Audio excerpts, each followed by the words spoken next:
Hello, everybody. This is P. Francis McNichol, and I am doing another uh, video right now on my latest work. I am showing the progression of doing a poem. I'm taking my time with it, doodling with it. The inspiration is there already, so I know what I'm going to write about. And it was an untitled work a couple days ago, last video. I decided on a title right now, Sandy T. To give some inference. I want to say dual inferences. If you hear Sandy T, you might think it's an abbreviation for a name. It's a nickname with a last name. Okay. Uh, the way it is written as Sandy Tea, as the tea we drink. Okay. I came to that conclusion. Saw it today. I sounded it out in my mind, and I said that's going to be its title. I added a couple verses onto it, a couple lines, I want to say, in my style. And the poem, I don't want to say it's complete. It's not complete by any stretch of the imagination. It's where I like it right now, but it doesn't have its conclusion and what I want to add on to it a little more before it's a finished work. So the philosophy of this poem I already had in my mind, and I want to say love lost, a loved one that is gone now because of addiction.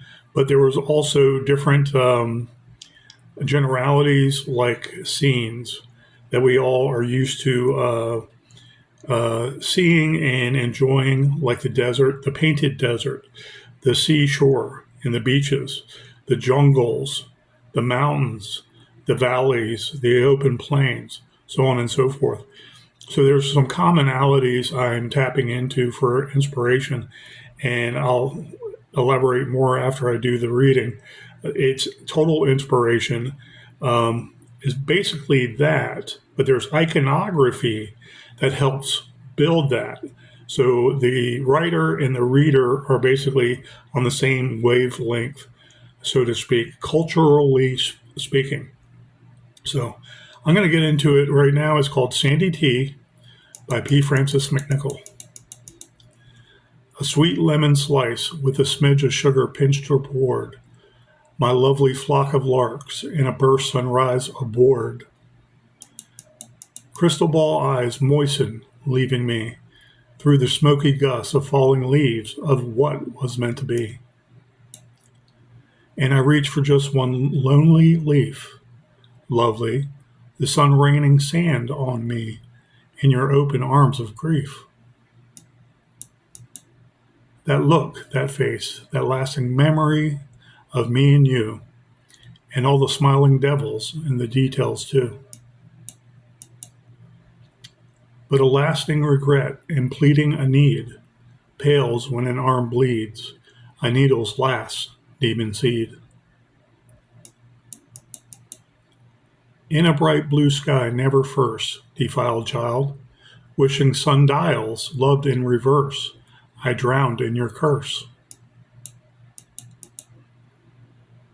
An empty laglast, a shattered glass, filling chip memories, killing your broken heart trapped in a porcelain past. An unholy spirit in you and my dreams of disbelief, toast to an addict's dusty teacup in a desert motif. When the howling moon begins to unwind down through a rocky run of unspun men in a soughing wind.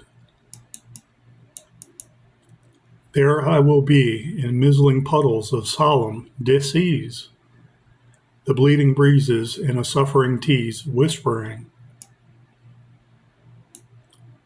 I'll endure in agony ensued, a blue jay unsung through a gay seraphim's tongue, the morning glim eludes. That is the end product so far I have for Sandy T. This was an untitled work a couple days ago, and because of work schedules and being busy, I haven't really worked on it as much as I would like and complete it in one setting. So I'm going to take my time with it because I really enjoy the metaphors and the verbs and the adjectives that give the poem some flair.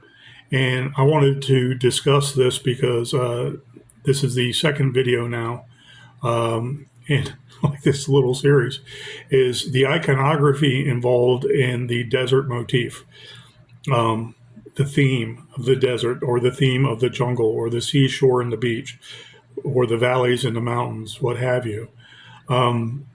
I, with my history, have some songs, rock songs, people are very familiar with.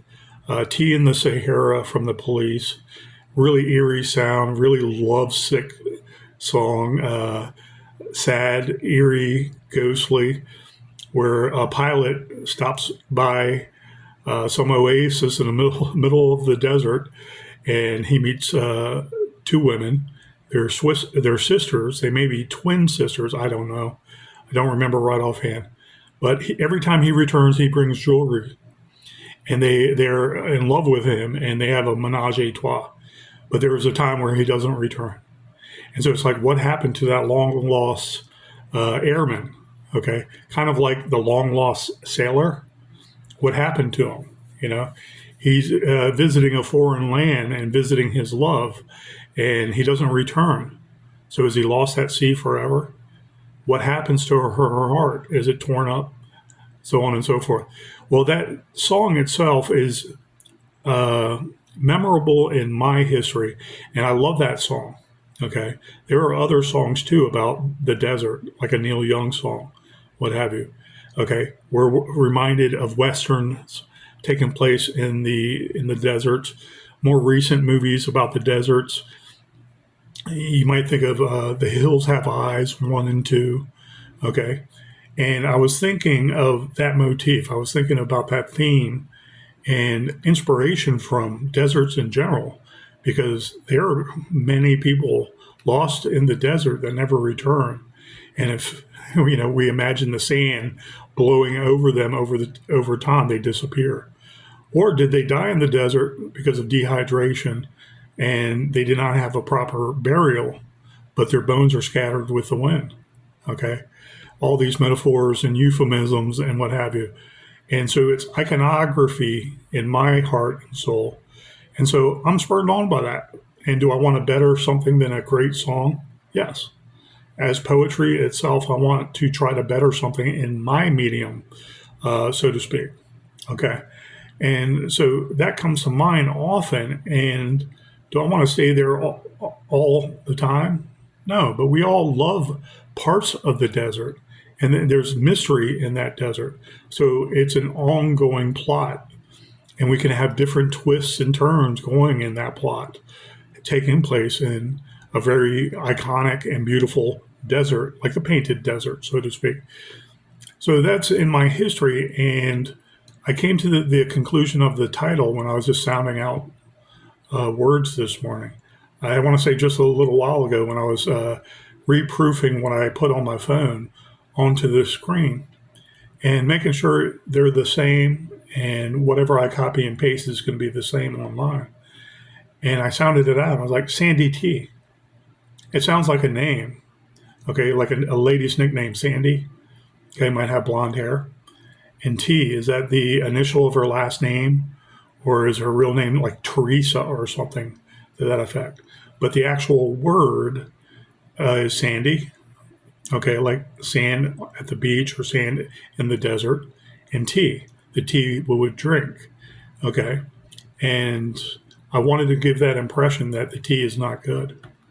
Okay, there is loss there in the author's mind and what he is portraying in this trite story, okay, in poetry.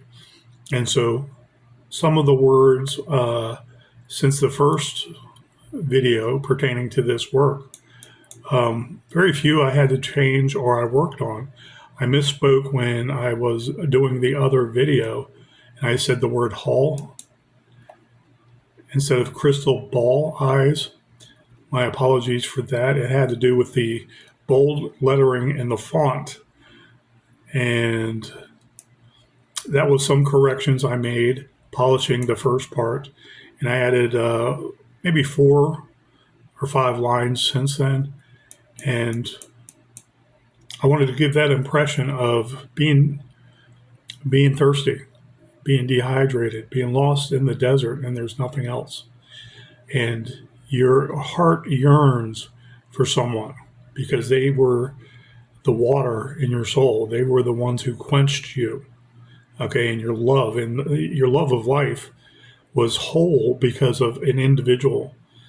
And then that individual left us. They decided to leave, metaphorically, or they died because they went down a wrong path of addiction, or I want to say they went with someone else that was abusive. Something bad might have happened with that love. And that's what I wanted to instill in this poem. It wasn't just about desert themes itself, okay, because I'm going to put more, I want to say, different dialectics, different adjectives and verbs, the spices of every sentence in this. And I don't want it to just take place in a desert, okay, in particular, so that it appears that the loss was in the desert as a whole. That is not the case. But when we're stranding in the desert and we were thirsting for water, I wanted to give that kind of, I want to say agony. I wanted to say sorrow and sadness, not necessarily agony, because we live every day and breathe by our past, and we still overcome it with every day. We wake up, we go to work, we go home, we go to sleep. We overcome those every day that we exist. So this perspective is from, I want to say, the picturesque, okay? The different kind of naturalistic background. And it's definitely not a beach. But Sandy T came to me this morning and I was like, yeah, after finishing everything, I was like, Sandy T, that's it. This is one of my favorites so far, and it is not complete. So I'm going to work on it the next couple of days. And depending on how things go, I'll finish it up in the next couple of days and I'll do the third video. But I hope you enjoyed this reading so far of the poem by P. Francis McNichol called Sandy T. Thank you, guys. There's a lot of inspiration out there. Go enjoy it, document it, write it down, let it breathe new life into you and breathe new life into it. Enjoy writing, guys. Take care.